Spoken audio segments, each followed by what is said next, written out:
Before we get to Hurricane Ian, we got to talk about how great our week's going to be. It is. Picture perfect. And it's easy for that to get buried in us tracking the tropics because, of course, it's important. We want to know what's going on with Ian. But just for a minute, let's brag on this beautiful weather for a second, and then we're going to cover what Ian could do for us late in the week. So temperatures really comfortable. In fact, we'll be down into the low 70s by Wednesday and Thursday. Look at that. Friday and Saturday, 60s. That will be with clouds and rain. So that's not going to feel as good as it would with sunshine. And then we'll see temps rebound into Sunday into Monday. So in your next 24 hours, if you love those cool nights where you can open the windows and let it be like natural air conditioning, it's going to be tonight. 50 degrees for you in the upstate and 44 in western North Carolina. So get ready to grab the jackets for the kiddos in the morning. And then as we go through the day on Tuesday, Wednesday, and Thursday, we're looking mostly sunny. And it's going to be that way in the mountains too. It's cooling down just a bit. So we've got 3 nice days ahead. Enjoy it. Take the dog on a longer walk because by Friday, Saturday, rain will be moving through and it's going to be harder to do things outside for sure.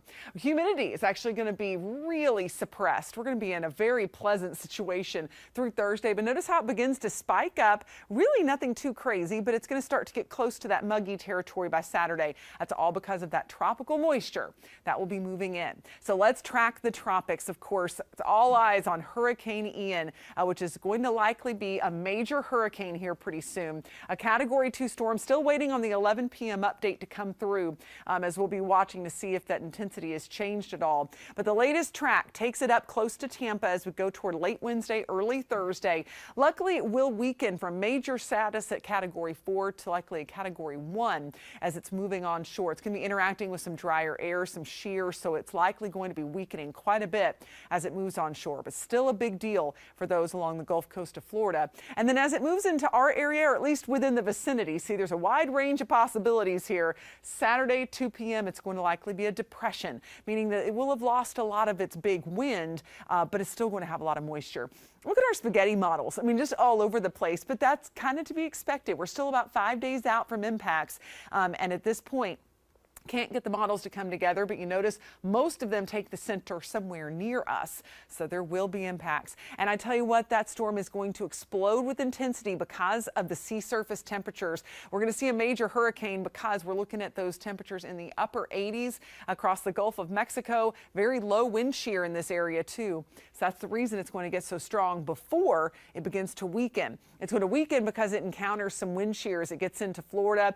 High pressures to the north, and that's also going to keep it from moving really fast into our area. It's also going to set up a northeasterly breeze. It'll keep it cooler as that rain comes down. Here's 6 a.m. Saturday. That's when the rain becomes most widespread, and then we'll keep it off and on through the weekend. So late Friday into Saturday is our time frame for the heaviest rain, 2 to 4 inches possible, gusty wind along with that, a tornado threat, but it looks pretty low, not zero. But with that cooler air that's going to be coming in, that will limit any widespread severe weather that we would see as it looks right now. So we'll keep you posted. But Friday, Saturday, our first alert weather days as we'll feel those Ian impacts. And then by Sunday, we should just see a few remaining showers, but it should be calming down quite a bit.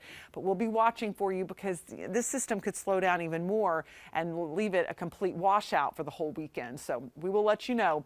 In the mountains, mostly sunny skies the next few days and highs in the 60s, lows in the low 40s, and then cool and rainy as we get into the weekend. Be sure to check in with meteorologist Brian Botman on The Morning News, 4:30 to 10 a.m. weather and traffic together every 10 minutes, and he'll have the latest on the hurricane.